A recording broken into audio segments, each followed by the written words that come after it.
ሰውነታችሁን ትዳብሱበታላችሁ። ጠዋት ላይ በአንድ ሃይላንድ ትታጠባላችሁ። በ15 ቀናት ውስጥ አይነናስ ካለባችሁ በአላህ ፍቃድ ሙሉ በሙሉ ይጠፋል። ይሄም አንድ መድኃኒት ነው። የቤትን ኮርነር በውሃ መርጨት ራሱ ሱብሃንአላህ። አንድ ተውበት ያደረገ ጠንቋይ ስጠይቀው ምን አለኝ? ውሃ ከጨው ጋር። ይሄንን ጉዳይ ሼክ አልሐለቢ ጠቅሰውታል። በመጽሐፋቸውም ላይ ይበልጥ ስለዚህ ነገር መጠየቅ አለብኝ ብለዋል። ሼክ ኢብኑ ሰይሚን ስለዚህ ነገር አውርተዋል። እናም ሼክ መሐመድ ሙሳን ረሂመሁላህ ጠይቂያቸው ችግር የለውም ነገር ግን እርግጠኛ አይደለንም በሚል ሐሳብ ላይ ነበሩ። ከዛ ራሴ ተውባ ካደረጉ ጠንቋዮችና ጅኖች ጭምር ጠይቄ ጅንን በጣም የሚጎዳው ነገር ቢኖር ጨዋማ ውሃ ነው። ለዛም ነው ነብዩ ሱለይማን ጅኖችን በባህር ጥልቅ ያሰራቸው።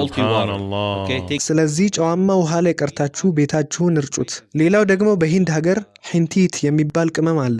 እሱም ለሲህር በጣም አሪፍ የሆነ መድኃኒት ነው። ሌላው ደግሞ የሲድር ቅጠል ነው። የሲድር ቅጠል በተለይ በድግምት ምክንያት ከትዳር ወይም ከግንኙነት ለታሰሩ ሰዎች እጅግ በጣም ጠቃሚ ነው። الحبة السوداء الهلتيت الملح فدا بيكره الجن بطريقة ما عادية. ኢማም ኢብኑል ቀይም ረሂመሁላህ አንዴ መካ ያሉ በጣም ታመሙ። ከዛ ዘምዘም ውሃ ላይ ፋቲሃ ቀርተው በዛ ነው የተሻላቸው። ከዚህ በላይ ምን አለ? ቁርአን አለን። የነብዩ ሰለላሁ ዐለይሂ ወሰለም ሱና አለን። ለምሳሌ ጥቁር አዝሙድ ከሞት በስተቀር ለሁሉም ነገር መድኃኒት የሆነ ነገር ነው። ሌላም ነብዩ ሰለላሁ ዐለይሂ ወሰለም እንዳሉት ፈውስ በሶስት ነገሮች ውስጥ አለ። ማር በመጠጣት በሂጃማ እና በእሳት መተኮስ። ነገር ግን ሶስተኛውን እኔ ኡመቴን ከለክላለሁ ብለዋል። ለልጆቻችሁ ጠዋት ምን ታደርጋላችሁ መሰላችሁ? አንድ የሚረጭ ዕቃ ውስጥ የተቀራበት ውሃ አድርጉና ከቤት ከመውጣታቸው በፊት ልክ እየተጫወታችሁ ይመስል ፊታቸው ላይ ርጩትና በእጃችሁ አብሱት። በአላህ ፍቃድ ይጠበቃል። ወይም እጃችሁን በላያቸው ላይ አድርጋችሁ ይህን ዱዓ ትላላችሁ። ወዒዙኩማ ቢከሊማቲላሂ ታማ ሚን ኩል ሸይጣኒን ወሃማ ወሚን ኩል ዐይኒን ላማ።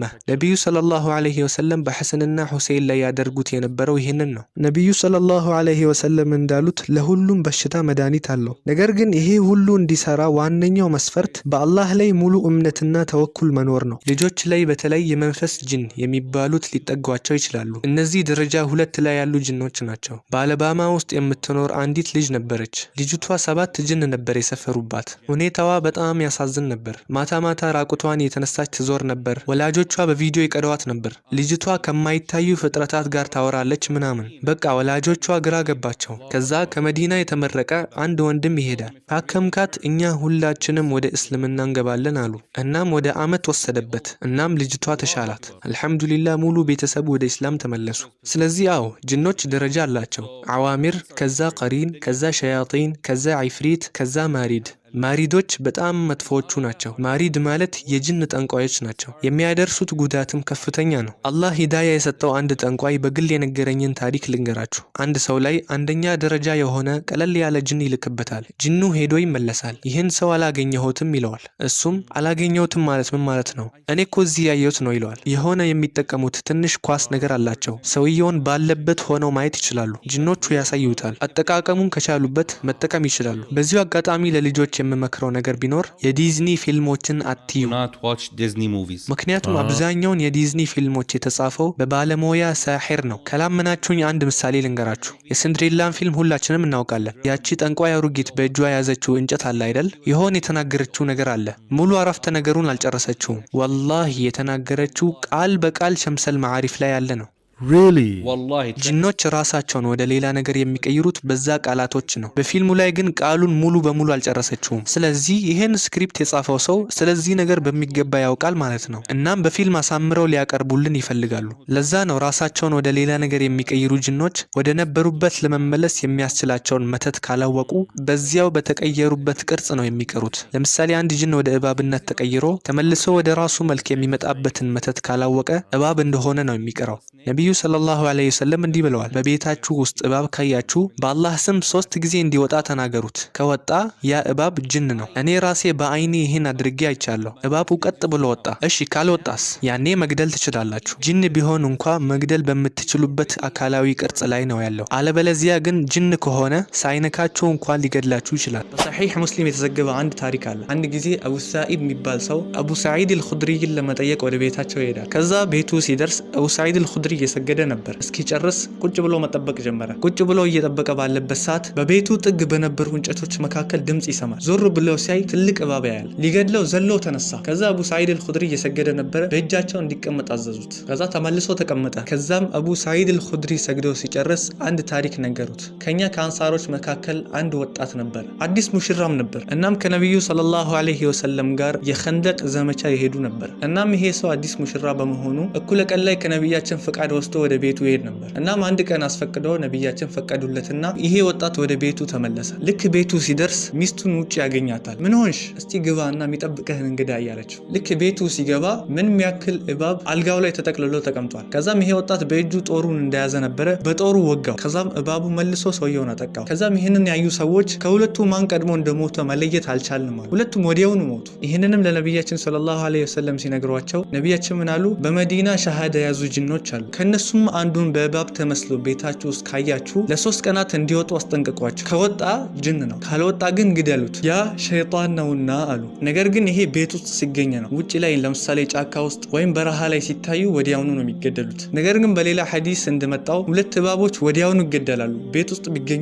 እነሱም አልአብተር እና ዙጡፍየተይን ይባላሉ። ምክንያቱም እነዚህ በጣም ጎጂ የሆኑ እባቦች ናቸው። ነብያችን ሰለላሁ ዐለይሂ ወሰለም እንዳሉት እነዚህ አይን ያጠፋሉ፣ የነፍሰ ጡር ሴትም ጽንስ እንዲወርድ ምክንያት ይሆናሉ። አላህ ከሁሉም ክፋት ይጠብቅ። ከዛ ጠንቋዩ ከፍ ያለውን ሸይጣን ይልካል። እሱ ደግሞ ሄዶ ይመጣና አዎ እዚያ ተቀምጦ አይቼዋለሁ፣ ግን ዙሪያውን ጥበቃ ስላለው ልነካው አልችልም ይላል። የመጀመሪያው ያላየው የሰውየው አስካር ከጅኑ ኃይል በላይ ስለሆነ ነው። ሁለተኛው ደግሞ አየው፣ ግን ጥበቃውን ሰብሮ መግባት አልቻለም። ከዚያ ማሪድ ወይም ዒፍሪት የተባለውን ኃይለኛ ጅን ይልካል። እነሱም ሄደው ይሞክራሉ። እናም ጠንቋዩ ምን ይላል? ዚክር የሚያበዙ ሰዎች በተለይ ላኢላሃ ኢለላህ ወህደሁ ላ ሸሪከ ለህ ለሁል ሙልኩ ወለሁል ሐምዱ ወሁወ ዐላ ኩሊ ሸይኢን ቀዲር 100 ጊዜ ጧትና ማታ በለው። ይህንን ሼክ ወሒድ በግል ነግረውኛል። በራሳቸው መጽሐፍ ላይም ጠቅሰውታል። በአንድ ወቅት ሩቅያ ሲቀሩ ጅኑ ከዚህ አካል ወጣለሁ፣ ግን መስፈርት አለኝ፣ እሱም አንተ ውስጥ ገባለሁ አላቸው። ባልየው አረሺ እንዳትል አንተ ውስጥ ከገባ ማን ሊቀራልህ ነው አለ። ሼኹም ና ግባ አለው። ከጥቂት ደቂቃዎች በኋላ ጅኑ ይጮህ ጀመር። ምን ሆንክ ሲሉት ምንም ላደርገው አልቻልኩም፣ ጠዋት ላይ ያንን ዚክር 100 ጊዜ ቀርተዋልና አለ። ራሳቸው ጅኖች እንኳ ዚክር ካደረጉ ከሚጎዷቸው ጠንቋዮች ይጠበቃሉ። አልሐምዱሊላህ። ለምሳሌ ሼክ ዑስማን አንተ ብዙ ሻሃዳ ሰጥተሃል፣ እኔ ለጅን ሻሃዳ ሰጥቻለሁ። አላሁ አክበር። Really? Alhamdulillah. And it was you got me beat on that one, Sheikh. I've never given shahada to a jinn. Only one. በአሜሪካ ፍሎሪዳ የምትኖር አንዲት ሴት 7 የጅን ቤተሰቦች ለክፈዋት ነበር። የሚገርመው ነገር ድግምቱን ያደረገባት ሰውዬ ኢማም ተብዬ ነው። የሆነ ነገር ቁርአን ለመቅራት ሄዶ የሳሒር እጅ ላይ ወድቆ ሳሒር ሆኖ ተመለሰ። በኋላ ግን ሩቅያ ስቀራ ከጅኖቹ መካከል ባልየው፣ ልጁና አንደኛዋ ሴት ልጅ እስልምናን ተቀበሉ። እናትየውና ሁለቱ ልጆች ግን ፈሩ። በነገራችን ላይ ክርስቲያኖች ነበሩ። Christian jinn. We talked Wow, about I need to debate some of those. ኢስላምን ከተቀበልን ያላከን ጠንቋይ ይጎዳናል አሉ። እኔ ግን አይዟችሁ የምትጠበቁበትን አዝካር እናስተምራችኋለን አልኳቸው። አልሐምዱሊላህ ሁላቸውም ሰለሙ። መጨረሻ ላይ አያቱል ኩርሲና ፋቲሐን አስተማርናቸው። ሙስሊም የሆነው ጅን ምን አለኝ መሰላችሁ? አያቱል ኩርሲ ስቀራ ጠንቋዩ የላካቸው የጅን ሰራዊቶች ሊያጠቁኝ ሲመጡ አያቸዋለሁ። ነገር ግን እኔ ጋር ሲደርሱ የሆነ ነገር ያስቆማቸዋል አለ። ሱብሃንአላህ። እናም እንደ አዲስ ሙስሊም አያቱል ኩርሲ ምን እንደሆነ አልገባውም ነበር። ነገር ግን ይህንን በራሱ ሲመለከት አሁን አምኛለሁ አለ። አሁን ያ የጅን ቤተሰብ ጠንቋዩ እንዳያገኛቸው ወደ መዲና ተሰደው እዛ እየኖሩ ነው። ስለዚህ ዋናው ነጥብ አዝካሮቻችሁንና ቁርአንን አጥብቃችሁ ያዙ። ቁርአን በውስጡ ብርሃንና መሪነት ብቻ ሳይሆን ፈውስም ጭምር ነው ያለው። በተጨማሪ ሰላታችሁ ላይ በጣም በርቱ። እህቶቻችን ደግሞ ሒጃባችሁ ትልቅ ቦታ ሊሰጠው የሚገባ ነገር ነው። በቀን ውስጥ አንድ ገጽም ቢሆን ቁርአንን መቅራት በፍጹም አታቋርጡ። በተለይ ደግሞ ዲንን እውቀትን የምትማሩና የምታስተምሩ ሰዎችን በሚትይዙበት መንገድ ላይ አላህን ፍሩ። እቺ ዱንያ እኮ አላፊ ናት። ዛሬ ያላችሁ የዱንያ ጥቅማ ጥቅም ዛሬ አለ፣ ነገ የለም። ወላሂ አንድ ቀን ጥለነው እንሄዳለን። ነገር ግን የበደልነውንና የጎዳነውን እያንዳንዱን ሰው በተመለከተ እንጠየቃለን። ሌላው ደግሞ ጅን በሁለት መንገድ ነው ሰውን የሚይዘው። ከውጪ ሆኖ ወይም ከውስጥ ሆኖ። ጂን ወደ ሰውነት ውስጥ የሚገባው በጣም የማይከሰት ነገር ሲሆን በአራት ሁኔታዎች ውስጥ ነው ሊገባ የሚችለው። ከፍተኛ ፍርሃት፣ ከፍተኛ ንዴት፣ ከፍተኛ ደስታ እና የሴቶች የወር አበባ ጊዜ ምናምን አለ። እሱ ሌላ ጉዳይ ነው። በጂን መያዝ የምንለው ነገር በሳሕር የታዘዘ ጂን በሰው ልጅ ሰውነት ክፍተት ውስጥ ገብቶ ሰፍሮ ሲቀመጥ ነው። ይሄ ደግሞ ለጂኑ በህይወቱ ውስጥ በጣም ከባዱና አስጨናቂው ጊዜ ነው። ከውስጡ ይሁን ከውጭ የሚለውን እንዴት ማወቅ እንችላለን? አንድ ሰው ራሱን ሙሉ በሙሉ ከሳተ፣ ከዚያ ድምፁና አነጋገሩ ሙሉ በሙሉ ከተቀየረ ያ ሰው በውስጡ ተይዟል ማለት ነው። ጂኑ በቦታው ተገኝቷል፣ ሰውየውንም ሙሉ በሙሉ ተቆጣጥሮታል ማለት ነው። ነገር ግን ያ ሰው ነቅቶ ከሆነ እየተነጋገራችሁትና የሚያደርገውን የሚያውቅ ከሆነ ድምፁን ቀይሮ ቢያወራ እንኳን ያ በውስጡ ያለ ጂን አይደለም። ያ ራቂውን ትኩረቱን ለመቀየር ከውጪ ሆኖ የሚረብሽ ሸይጣን ነው። ጂን ወደ ሰውነት ሲገባ በአፍንጫ፣ በአፍ፣ በአይን ወይም በጆሮ በኩል ነው የሚገባው። ጂን የሚቀመጠው በአይምሮ ላይ ነው። ከዚያ ሆኖ ነው መላው ሰውነቱን የሚቆጣጠረው። ያኔ የተያዘው ሰው ከተፈጥሮ ውጪ የሆኑ ነገሮችን ሲያደርግ ታያላችሁ። አንዲት እህት ነበረች። ሩቅያ ስቀራባት ጭንቅላቷን 180 ዲግሪ ታዞረው ነበር። አይኖቿ ወላሂ በአላህ ምላለው ወጥተው ሊወድቁ ምንም አይቀራቸውም። It's beyond scary. እሷ መሬት ላይ ተቀምጣ እኔ ሶፋ ላይ ሆኜ ሳነብባት ወደ ላይ ተንሳፋ እኔ ካለሁበት ከፍታ እኩል ትደርስ ነበር። In front of you, with your own eyes. በጣም ቀጭን ከመሆኗ የተነሳ ብትነካት የምትሰበር ነው የምትመስለው። ነገር ግን በዛ ሁኔታ ስትሆን 7 ሰዎች እንኳን አይችሏትም። ይሄ ከሰው አቅም በላይ ነው። በጂን የማያምን አንድ ሼክ መጥቶ ነበር። ከጽንፈኞቹ አንዱ ነበር። ና አልኩት። እኔ እዛ ቁጭ ብዬ ሻይን እየጠጣው እሱ ማንበብ ጀመረ። እጁን የባሏ እጅ ላይ አድርጎ ነበር። ወደ ላይ መንሳፈፍ ጀመረች። እሱ መንቀጥቀጥ ጀመረ። ከዛ እኔን ዞሮ ያየኛል። እኔ ፈታ ብዬ ሻይን እየጠጣው ነው። አሁን አምኛለሁ፣ ግን ድጋሚ ሩቅያ ላይ አልገኝም ብሎ ነገረኝ።